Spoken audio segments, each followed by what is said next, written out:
Back now to Hurricane Irma, barreling down on Florida, and joining us now by phone is that state's senior Senator Bill Nelson. Sir, what's the latest that you're hearing? First of all, in terms of the power that this storm might have, we're hearing comparisons to Andrew, and they're not good, as this could be far worse. Absolutely. You think 25 years ago to Andrew, the state was not prepared. The federal government was not prepared. I think that's the big difference today. I think the coordination between the state, local, and federal governments are all there.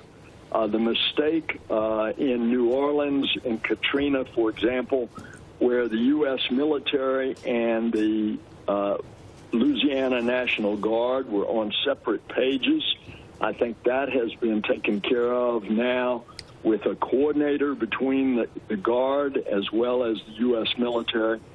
There seems to be the coordination on all the emergency operations centers, which I've been over several. And I think Florida's prepared. But when you get 155 plus miles an hour winds, nobody is going to be prepared for that kind of destruction. Bill, Joe Scarborough here. We've been through too many of these, and I want to ask you about your particular expertise when Andrew came ashore. Obviously, understanding your primary concern and all of our primary concern is the safety of Floridians. But you were the insurance commissioner, and you saw what a heavy toll Andrew took on ultimately insurance rates, not only for Floridians, but all Americans, because of the massive cost of that storm. Can you even begin to calculate the impact on insurance ratepayers when you put together what happened in Houston and now what's going to be happening straight up the center of Florida next week? It's definitely going to have an effect. The good news is that in Andrew 25 years ago, there was no insurance backup, or in other words, a reinsurance fund.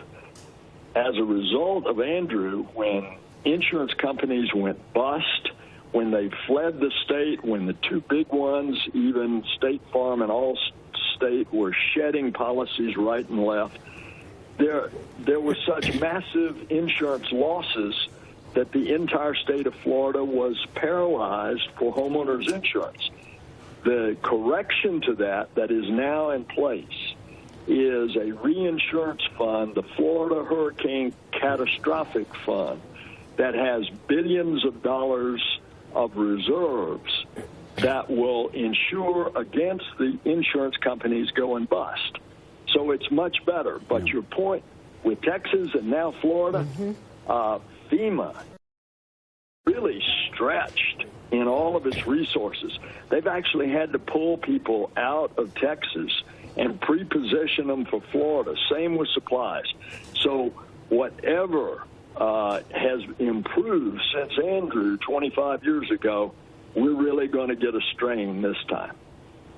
We're also, Senator, looking at a lot of pictures as you're speaking of people's houses that were literally blown to thousands of pieces during Hurricane Andrew.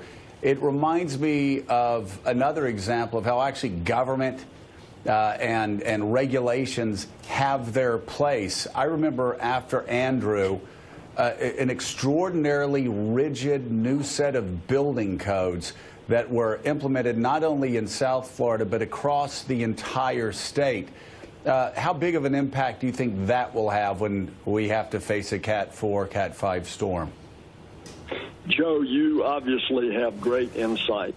That was one of the biggest lessons learned from 25 years ago. I'll never forget being in a helicopter over Ground Zero, which was downtown Homestead, Florida. I saw only two buildings left. One was the bank building, and the other one was an old Florida cracker house, which had been built back in the 20s to withstand the winds. And everything, I mean everything, was leveled It was because there were no building codes. Since then, you'll remember in the Panhandle in the 90s, you could go along the beach in a helicopter after those hurricanes. There would be one structure that was virtually untouched because it had been built to the new building codes, and right next door to it would be a completely demolished structure. Yeah. Senator Bill, thank you so radical much difference for being on the show this morning. This is really a terrible time.